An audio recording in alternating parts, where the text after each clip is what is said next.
The horror genre of film really is unique.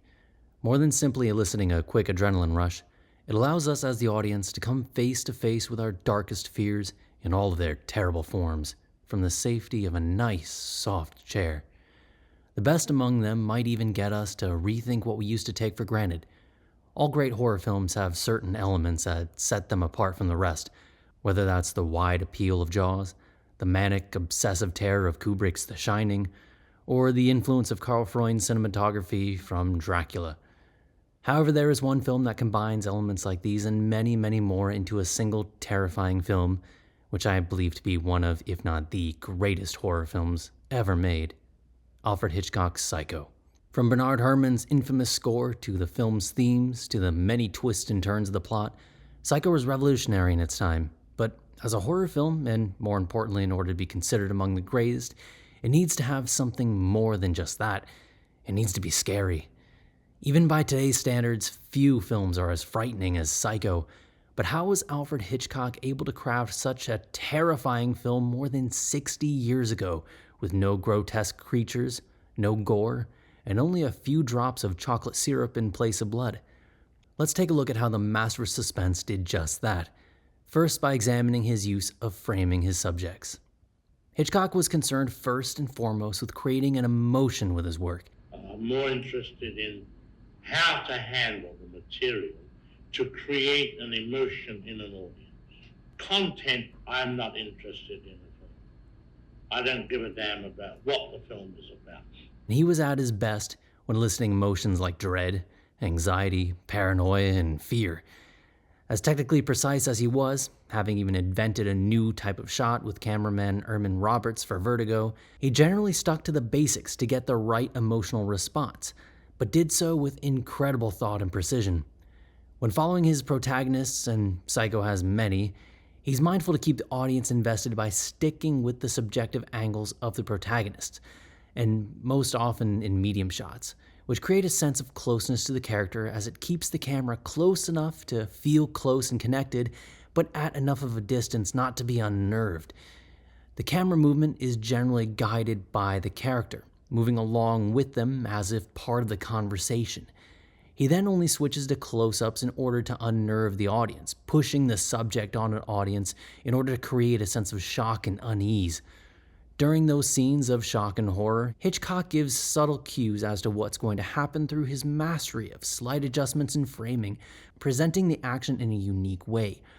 Leading up to the infamous shower scene, we had stuck with Marion's perspective throughout the film, with the camera kept at her eye level and taking her POV directly, like when looking up at the officer or down at the money or up at the shower head.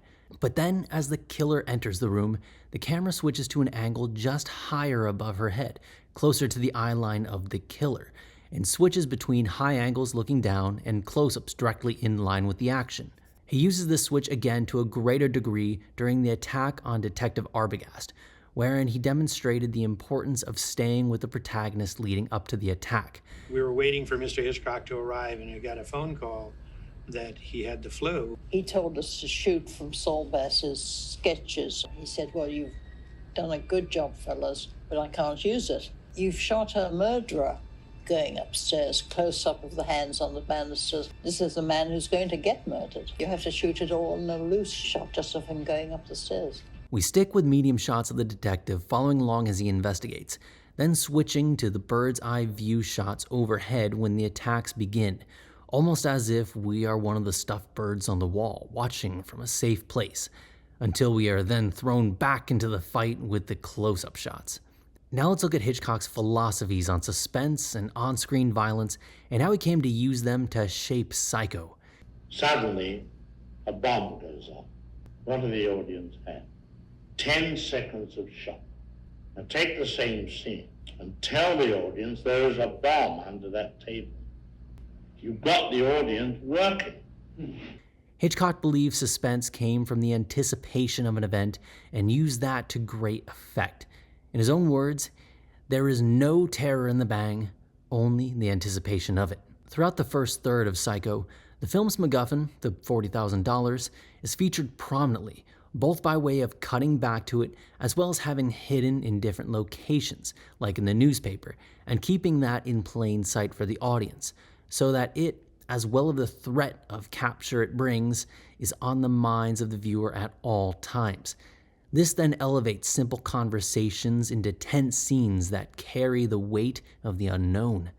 This simple but potent fear is perhaps what separates Psycho from so many other horror films that led up to it. Creature features, sci-fi monsters, and all manner of horror films would often feature their monsters in shocking close-ups showing off the makeup effects. Here, Hitchcock takes the opposite approach, keeping the monsters of his film as looming, faceless threats. The officer, concealed by his hat and dark glasses, remains expressionless throughout his interactions with Marion, allowing his character's thoughts to be anyone's guess. His first encounter with Marion starts close on his face, with the camera angled up, taking Marion's subjective angle, making us as the audience feel as if we are right there in the car with her.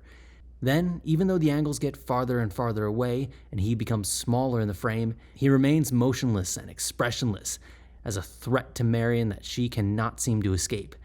That is until she meets the film's real monster, Mother.